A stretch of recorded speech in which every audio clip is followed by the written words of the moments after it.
እሺ አሁን እኔ ከእናንተ ጋር ጥቂት የውይይት ጊዜ ይኖረኛል። ስለ አንዳንድ ነገር እናወራለን። መቶ አለቃ ዳዊት ከእርሶን ጀምርና እስቲ በቅድሚያ ስለ ራሱ አንዳንድ ነገር ያጫውቱን። ያው የኛ ታሪካችን ያው ክርስቶስ ነው። ምንም ታሪክ በዚህ ምድር የለም። እያገለገልከው አለሁኝ፣ አሁንም አገለግላለሁ። በማንኛውም ሰዓት ሰው ለእግዚአብሔር ከኖረ እግዚአብሔር ደግሞ ለራሱ ይኖራል፣ ለስሙም ይኖራል፣ ለሰውየውም ይኖራል። ስለዚህ እግዚአብሔር ረድቶኝ እስካሁን አለሁ። መልካም። ወዴት ቀዬ ተወለዱ? የትውልድ ቦታ የዚህ ዙሪያም ነው። በአንሌሞና ሆሳና ህብረት ቃልሻ እናት ቃለ ሕይወት ነው። ያው ተወልጄም ያደግኩት እዛው ቤተክርስቲያን ነው። ቤተክርስቲያን አሳድጋ ተንከባክባ ለዚህ ክብር አብቅታለች። እናት ቃለ ሕይወት ቤተክርስቲያንን ደግሞ የቃልሻን ከልብ ይወዳቸዋለሁ፣ እነሱም ደግሞ ይወዱኛል። እግዚአብሔር ይባርካቸው። እሺ ወደ ዋና ጉዳያችን ስንመጣ ወደ ፖሊስ ቤት ገብተው ምን ያህል ጊዜ ቆይተዋል?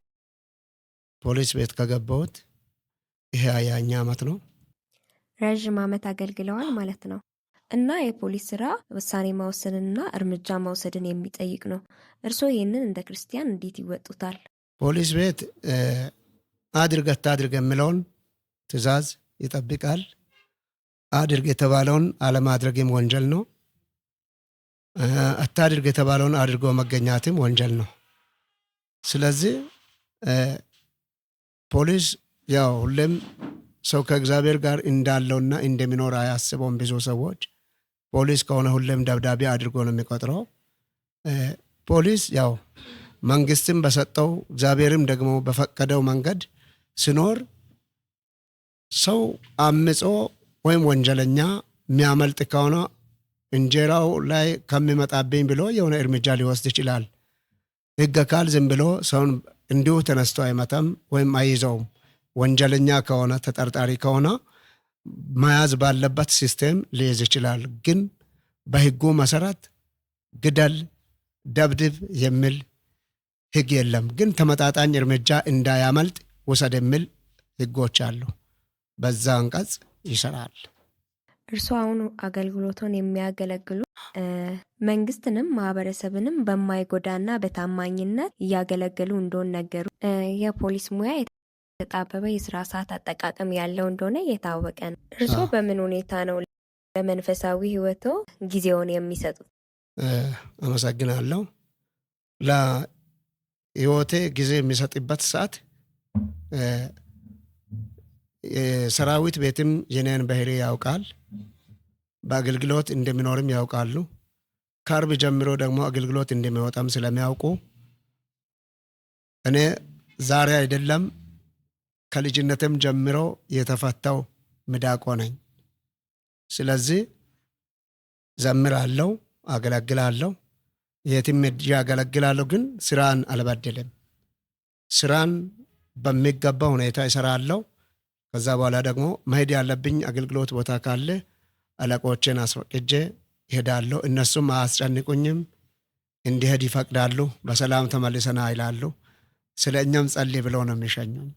በጣም ደስ ይላል። ስራውንም አገልግሎቱንም በማይበድል ሁኔታ እግዚአብሔርንም ሰውንም እያገለገሉ እንደሆነ ነገሩኝ። ያለው የስራ ሙያና ክርስትናን አንድ ላይ ማጣጣም ይቻላል ወይ? ይቻላል። ይሄ የግለሰቡ ውሳኔ ነው። ግለሰቡ ሲወስን እኔውን ለምሳሌ በወንጀል መከላከል ስሮኜ ማህበረሰብ አቀፍ ግንዛቤ መስጫ ውስጥ ነው የሚሰራው። አገልግሎቴም ስራዬም ከህዝብ ጋር የሚያገናኝ ስለሆነ ያለምንም ንትርክ ለህዝቡ ግንዛቤ ሰጥቼ ቀበሌያትንም ሄጄ ህዝቡ እንዲሰበሰብ ከተነገረ በኋላ ይሄዳለሁ። እግዚአብሔርም በሰጠኝ ጸጋ ህዝቡን አሸንፌ ሰዎች ወደ ሌላ ወንጀል እንዳይገቡ አድርግ አታድርግ የሚለውን ትእዛዝ ጠብቆ እንዲኖሩ ስለ ህግ አስተምሬ ወጣለሁ። ወንጀል ማለት ምን እንደሆነ አስጠንቅቄ አስተምሬያቸው ይወጣለሁ። በአገልግሎት ዙሪያ ደግሞ ስንመጣው ጸጋ ሰጪ ባለቤት ክርስቶስ ነው። በተሰጠኝ ጸጋ እግዚአብሔርን አመሰግናለሁ፣ አገለግላለሁ። ስለ ስራና ስለ አገልግሎቱ ይችን አክል ቅንጭብጭብ አድርገን ካወራን ስለ አገልግሎቱ ደግሞ አንዳንድ ነገሮችን እንጫወት። ጌታን ከተቀበሉ ምን ያህል ጊዜ ሆኖታል እርሶ? ጌታን የተቀበልኩት በ87 ነው። የተጠመቅኩበትም ያው በሌሳ ጉደራ የሚባል ቦታ፣ ያኔ በየቦታ ወንዝ አልነበረም። እዛው የሆነ ጥልቀት ባለበት ግድብ የሆነ ቦታ ስላለው እዛው ወንጌላዊ ደምሴ ሽጉጤ የሚባል ወንጌላዊ አለ።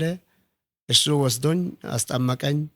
ከዛ ተጠመቅኩ፣ መዳኔን አወቅኩ።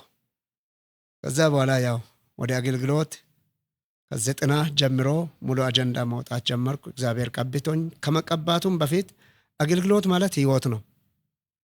አገልግሎት እንዲሁ ገንዘብ እናገኛለን ብለን የምንበር ሳይሆን፣ ጥቅማ ጥቅሞችን እንጠቀማለን ብለን የምንሮጥ ሳይሆን፣ አገልግሎት ህይወትና ህይወት ነው። ስናገለግል ያስገለገለን እግዚአብሔር መልሶ እኛን ያገለግለናል።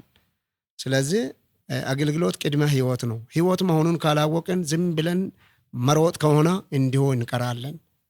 ቅድሚያ የአገልግሎቱ ትርጉምና ጣዕሙ ካልገባን ካልታወቀ አደጋ ነው። ደስ እያሰኘም ሊጎዳን ይችላል። ስለዚህ አገልግሎት ህይወት ስለሆነ ወደ አገልግሎት ተሰማራው፣ እያገለገልኩ ነው አለሁት። ደስ ይላል። አገልግሎት ከጀመሩ ምን ያህል ጊዜ ሆኖት? አሁን 33ኛ ዓመት ነው። ረዥም ጊዜ በአገልግሎት ቆይተዋልና በቆዩበት ጊዜ በነበረውት ቆይታ ምን ምን አስተዋሉ? ምን ምንስ ተማሩ? በቆይታዬ መካከል እግዚአብሔር መታገስን አስተምሮኛል። በእርጋታ ማንኛው ነገር በትዕግስት እንዲያሳልፍ፣ እንዲያገለግል። አገልግሎት ዋጋ የሚያስከፍል ነው። ተመቸን ብለንም የምንሮጥ አይደለም። አገልግሎት ዋጋ ስለማያስጠይቅ ጠያቂም ነው። ስለዚህ በዚህ መከራም መሃል ይሁን በደስታም ይሁን እግዚአብሔር ከሬ ጋር በመሆኑ አብረን እኔና እግዚአብሔር አብረን እያሳለፍን ለዛሬ በቅተናል። በጣም ደስ ይላል። ረዥም ጊዜ አገልግሎት ላይ እንደቆዩ ነገሩኝና ለማገልገል ምን አነሳሶት? ለማገልገል መጀመሪያ ያው ከልጅነትም ጀምሮ እረኛ ሆኜም ደስ በሚል ሁኔታ የፉጨት ተሰጥኦ አለኝ። እያፋጨው ፍየልም ይሁን ከብቶችን ስጠብቅ ነበር። በጠበቅኩበት ከማዶም ከሌላ ቦታ ልጆች እኔ ያለሁበትን ቦታ ተከትሎ ይመጣሉ።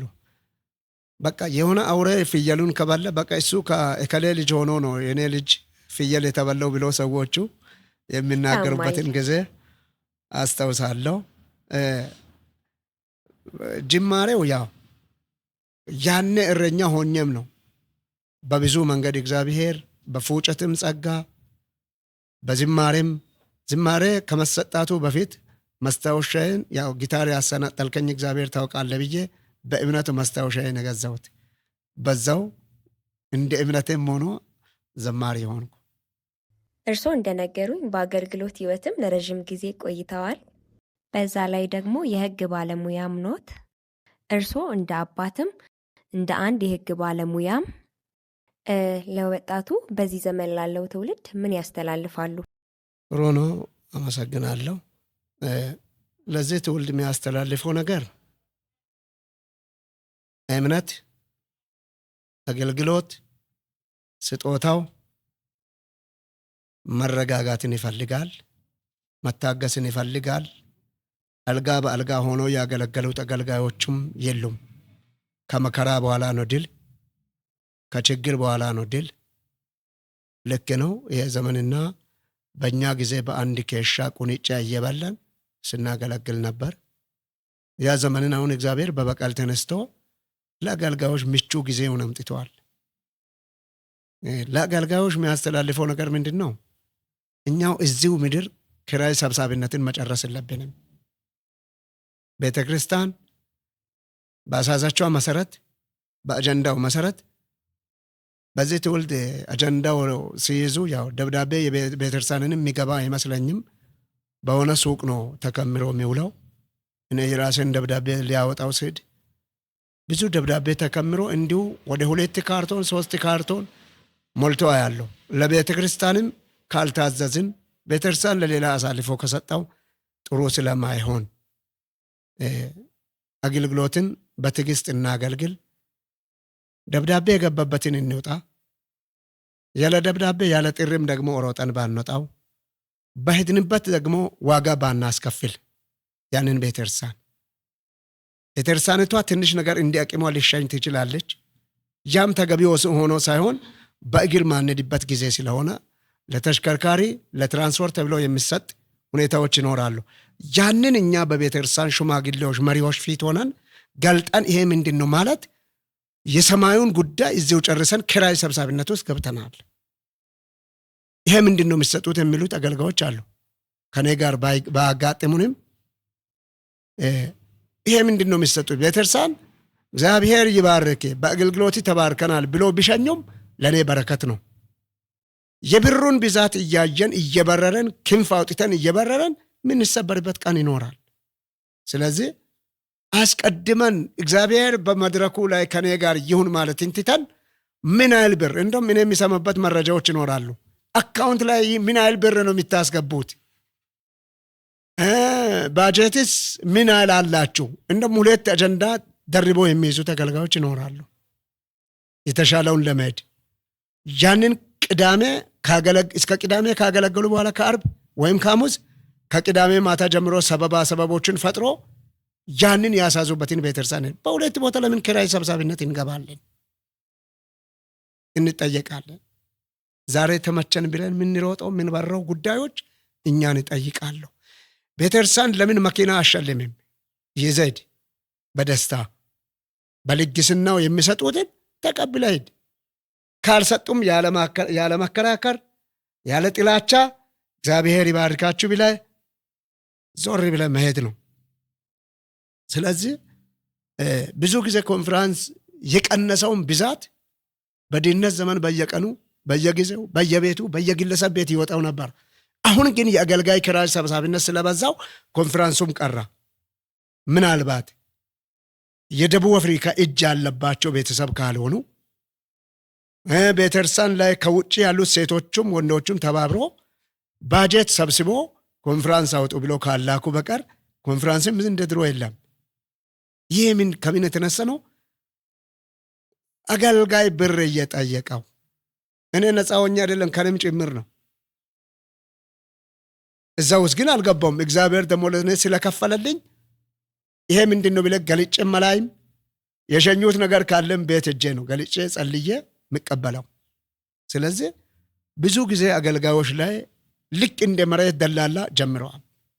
ያንን ብናቋርጥ ጥሩ ነው እና የሆነ ነገር ደግሞ የሚያሳስባቸው ነገር ምንድን ነው? አገልጋይ በውሎ ሆነዋል። ከውሎነት ተመለሱ። የእኛ ጸጋ በሻይ ቡና የሚገናኝ አይደለም።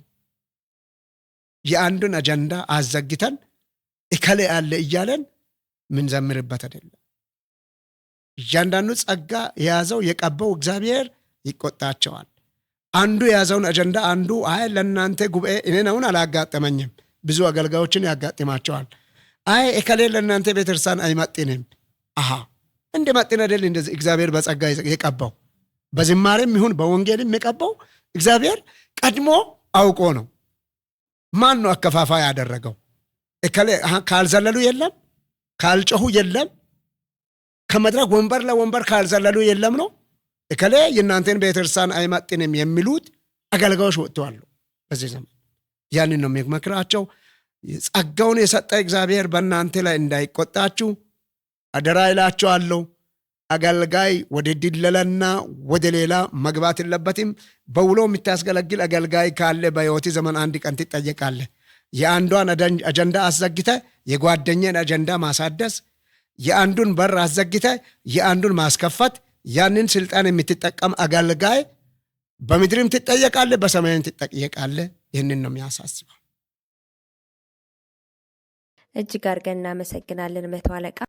ይህ በብዙዎች ዘንድ ሲተችና ሲወራ የነበረ እንዲህ ግን በይፋ ወጥቶ ያላየ ነው ያላጋጠመኝም ነገር ነውና ያወሩት መድኃኒታችን ኢየሱስ ክርስቶስ በምድር ላይ ሲመላለስ በነበረ ጊዜ ሲራብና ሲጠማ ነበር።